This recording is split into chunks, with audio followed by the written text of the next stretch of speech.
Hello and welcome to the Test Tube podcast. I am your host Dan. Heyo, my name is Eric. We are representing Exeter in iGEM, the biggest synthetic biology competition in the world. We are here to interview fantastic researchers and demystify the world of synthetic biology. Let's get right into it. Woohoo!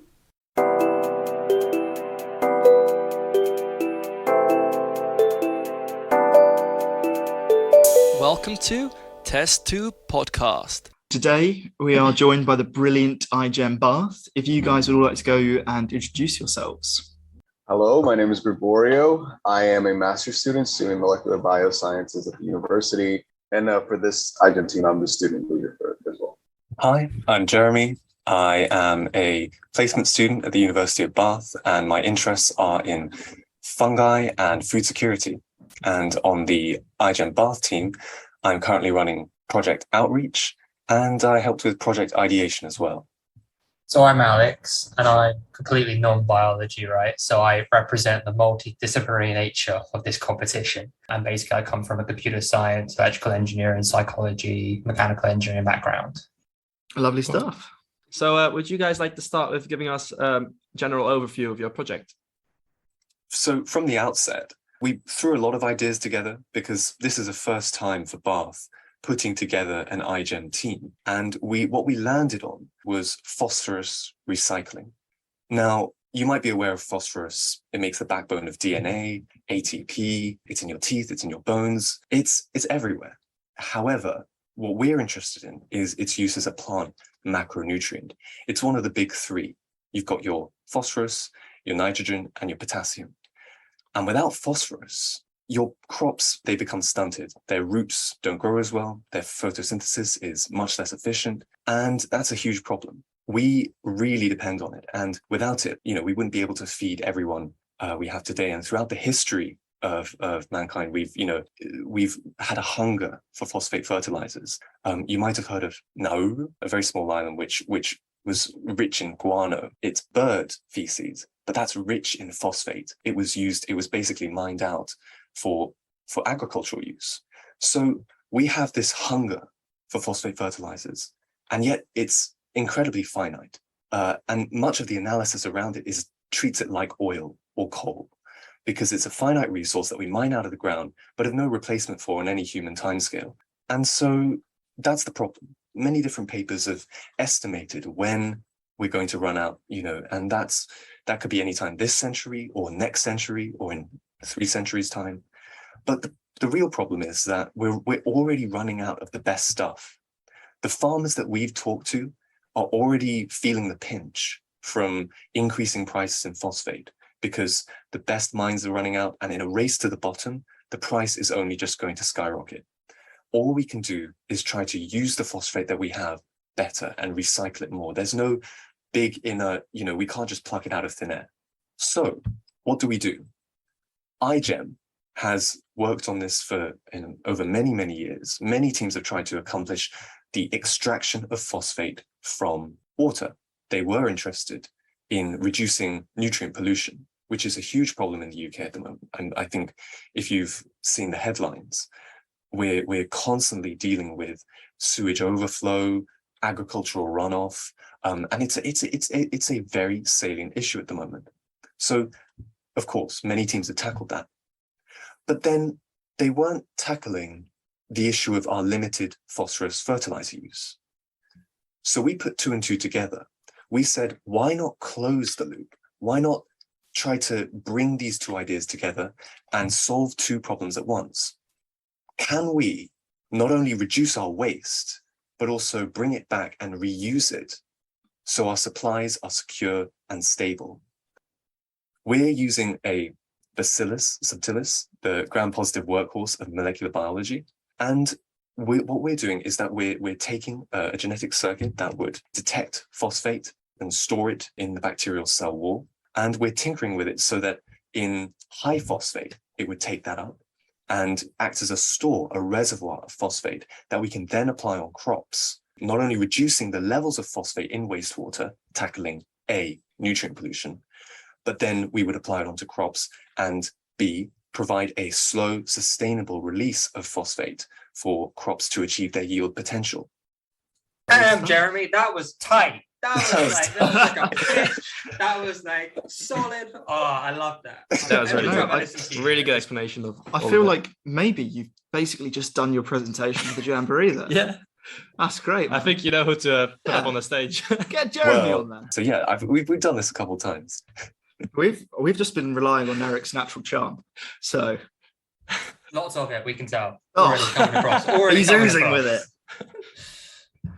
The major part of your project, which is fantastic, is making fertilizers more sustainable and therefore more attainable. Of course, it would be useful as a starting point to discuss why current fertilizers aren't sustainable, which you have already in mining. You are planning on recycling this more. In terms of sustainability, do you think this is your solution to phosphate issues, or are there any other factors we need to consider? It's not a solution in and of itself. It's not the silver bullet, because all we're doing is increasing the efficiency of our current system. More than half of our phosphate that we apply to crops is wasted. It doesn't go into our stomachs.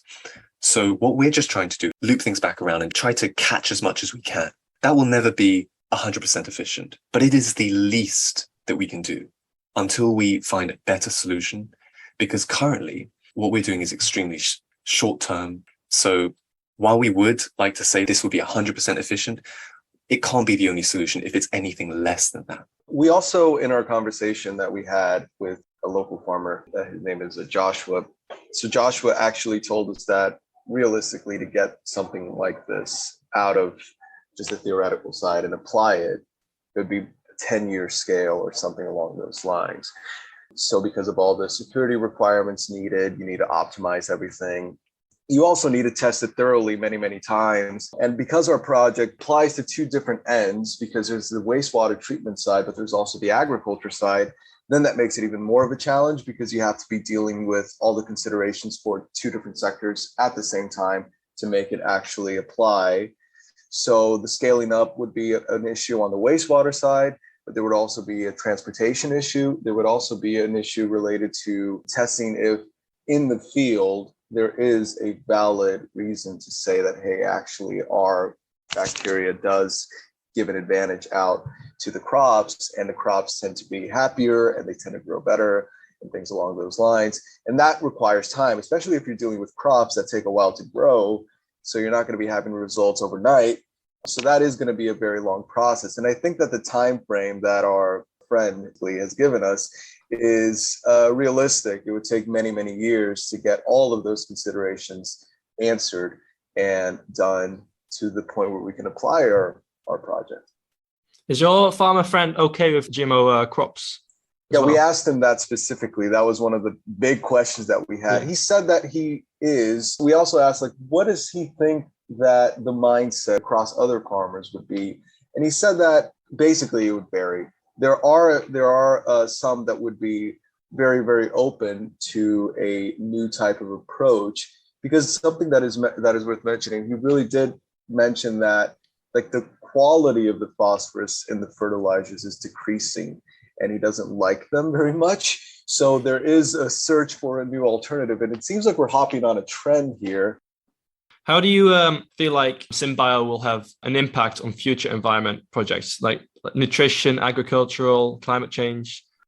I think that that's going to ultimately be the case. Maybe not for everything, but I think it's going to be just increasing. It's a relatively new field in the sense that there's still much more ground to be traced for our project. The idea is based off a paper that came out last year. For environment specifically, since it's such a big thing, I believe that the developments that will come from synthetic biology, naturally people will consider nutrition and crops, because it is something that we all need. We all need to eat, right? So it's an emerging field. It's a big problem. I feel that they'll come hand in hand.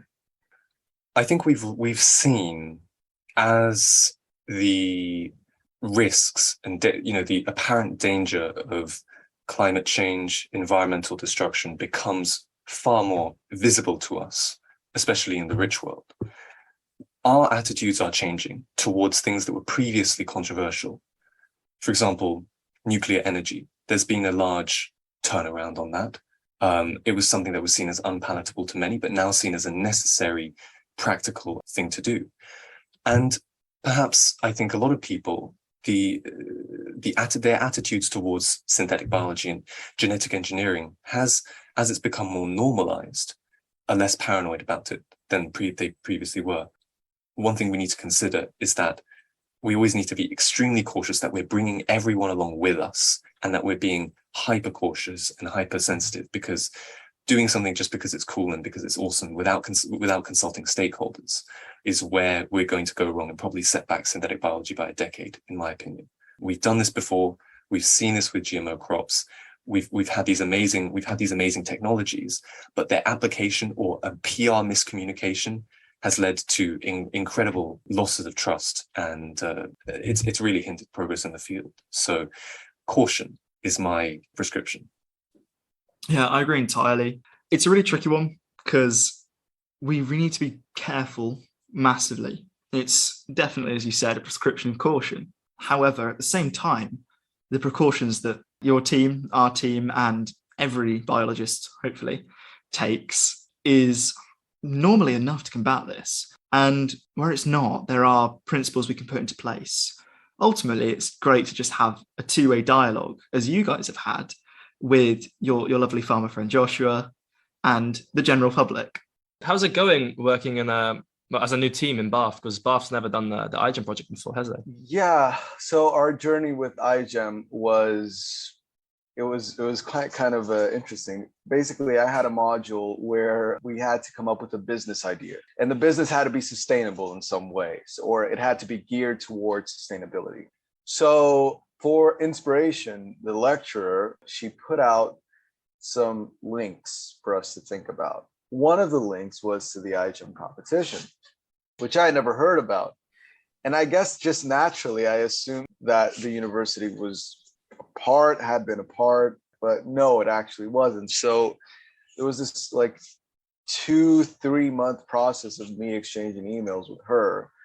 Can we do it? Can we do it? And then starting to build a team. I built some people on my end. She got Jeremy actually through an email, and then things just started growing from there. So the experience in the beginning was, is it going to happen? It was very, very, very intense in that regard, because we didn't have anything settled, and it was kind of like a student was trying to promote this, right? Just as a quick thing to add, we've been collaborating with Bio Brussels, and they're also a new team, but their process was the other way around. There was a professor who was interested, and he got everything kind of sorted out, and then he just asks, so do you guys want to participate?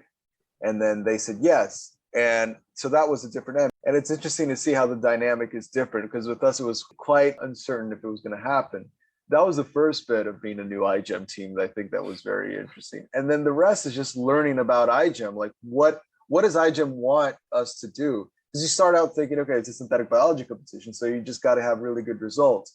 Not really. You need to have a lot of things done on the side in parallel. You need to communicate, which is something that we're just talking about now, which was something that we're actually just doing right now, which is this podcast. So you need to have some idea of how this would be implemented. You need to have some continuation that you can give to the other teams in the future. And then all these things, they just start coming together the more you read about it. And I guess that was it. And then the rest is actually not iGEM, but learning about synthetic biology. Because none of us, I think, except for one member, had worked directly with synthetic biology. Maybe we learned about it, but then you have to learn about how the designs work, like how things might not go according to plan, which has happened with us in the labs. Really? Sure something's not worked perfectly first time? I'm sure it happened to you. It's biology. It happens all the time. Yeah. There's so many things that happen, and you just got to learn from it. It's been a wonderful experience, to be honest. It's been a wonderful experience. It sounds like really wholesome that you didn't just join a team, you made the team. Like, you set it up from the ground and built it up, and you got people, and sounds like a movie intro. Speaking of which, as we look at the heist movie intro of you going around and people clicking their fingers back at you going, yeah. How was your selection process? Obviously, Jeremy as well, you were selected by a staff member. What was your process of selecting team members? So for me, I knew people that I thought would be good as already. So I went with those. I didn't want to like send out a massive message to everyone and just have, hey, anyone want to join? Because maybe would be bringing people that we didn't really want. So it started out quite slow. Just a few people that I spoke to. There were a lot of no's. It was quite heartbreaking. Like I said in the beginning, I thought it was not going to happen. With Momna, who's our supervisor and was the lecturer that I mentioned, her process, she did send out an email, but she asked to put a CV, like say why you want to join. That's how the selection process started. As things went along, and then, like I said, we found more and more things related to iGEM. Then we're like, okay, actually, we need people beyond biology. And actually, we'll need a lot of people because it's so big. It's a lot to do with iGEM. So then it just kept coming to back to what I did, but thinking about other people. So then I started inviting mathematicians. So we have a few mathematicians in the team. And then we have people from human-computer interactions, more of a psychology design mindset, but still with that acknowledgement that you need to get people that you know will be good for you to work with. But Momna, she kept working on the other side of send out a CV, tell us why you're interested, and then having an interview. And then after a little while, we got some more people that were interested, and they basically had an interview, and I was there just to see what they were about and how they could add any value to our project. Yeah, so it's quite a process. It sounds like it. For us, it was more like planning a party almost.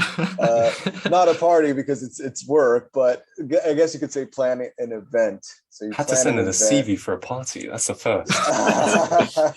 Crazy but party. I mean, it was more trying to get people that I knew, and Momna doing the CV thing. But did you have an interview, Jeremy? I did not have an interview. I think because I went to a talk that Momna held, and it was quite a small talk, so I demonstrated my interest that way. But it wasn't a formal interview, no.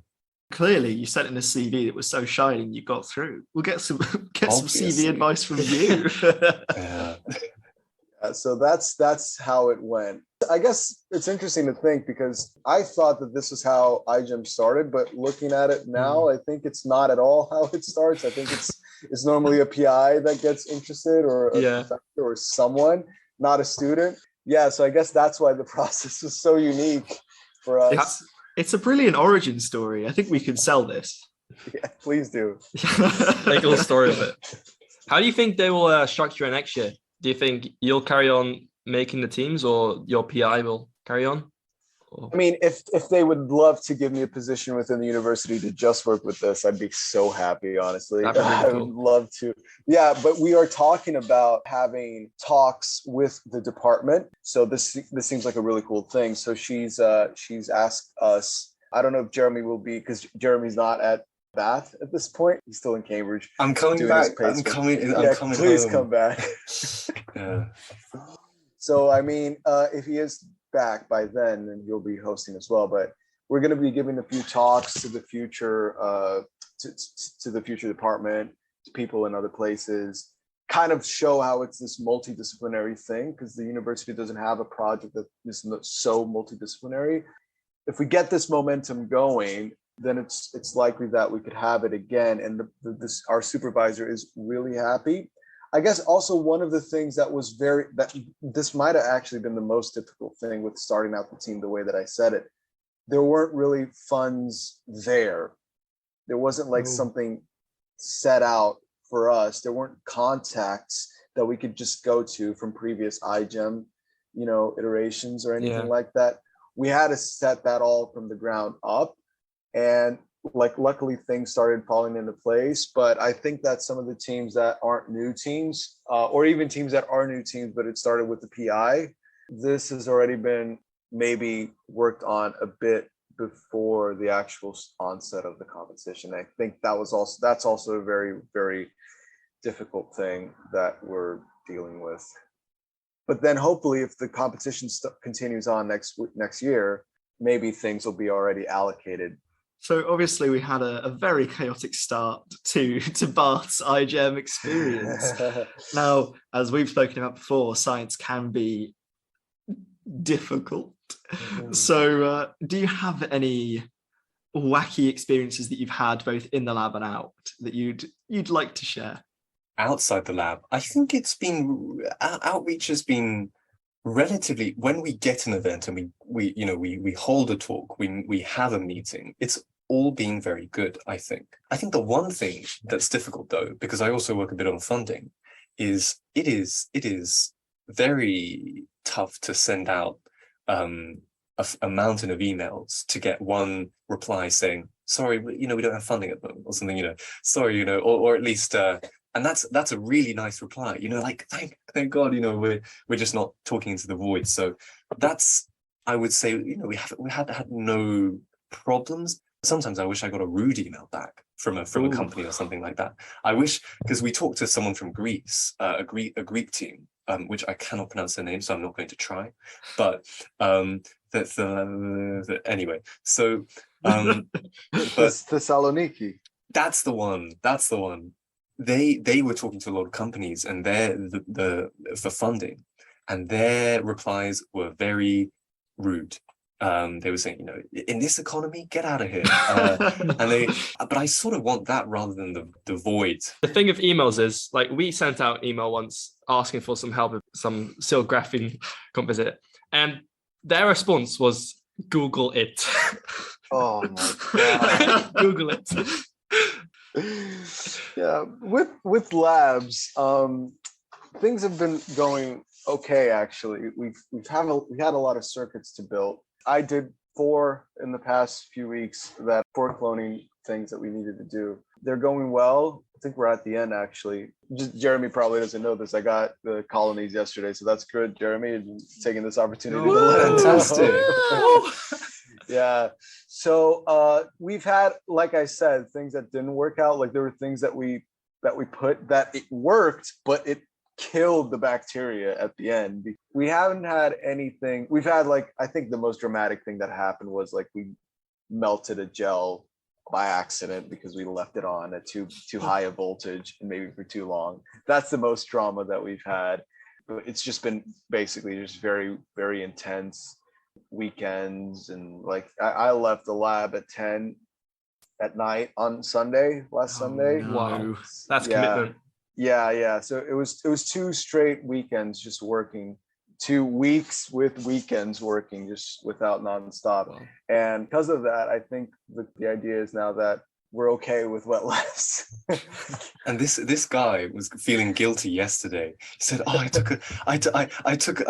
played video games. And he was coming to confession. He was coming to confession, and he was saying, "Oh no, I feel so guilty." I was just like, take a break. Found You've been the key difference between our teams, in that we, like, of an evening or of a weekend, we're like, let's go and play games. Let's go and mess around here. Whereas, oh no, I played 2 hours of games. You just brought up something really good now, that we need to mention it. I've never met Jeremy in person, just so you know. Whoa. Yeah, I've never met him. I don't know if he's real or not. Like, that's why I wanted to come to that. That social thing that you just described, that it's so casual to you. Oh, let's just do that. Like, for us, it would be a dream, to be honest. Like, if we could have everyone in the same place doing the same thing, and more likely it's just going to happen in the Jamboree. You've been playing on hard mode, a new team, Yeah. crazy New team. Jeremy ghosts. Yeah. Weekend work. Weekend work. It's very intense. Brilliant. Well, that's probably a lovely place for us to say goodbye to our audience. It's been such a pleasure to have you guys on. Thank you so much for joining us. Yeah, it's been great. It's been a pleasure to be on. Thank you for inviting us. In case you guys didn't notice who were listening, Alex had to run off, but I'm sure he's had a lovely time. If not, he's run off, so he can't complain. Well, goodbye, test tube people. Bye, everyone. Bye-bye. Bye. Bye-bye. Bye. That's all we have time for today. As always, thanks to our wonderful guests, and please feel free to follow us on Instagram at exeter.igem2022, on YouTube at Exeter iGEM 2022, or pop us an email on exeter.igem2022@gmail.com. Please ask any questions via the social media or in the comments, and any other feedback is greatly appreciated. Bye for now.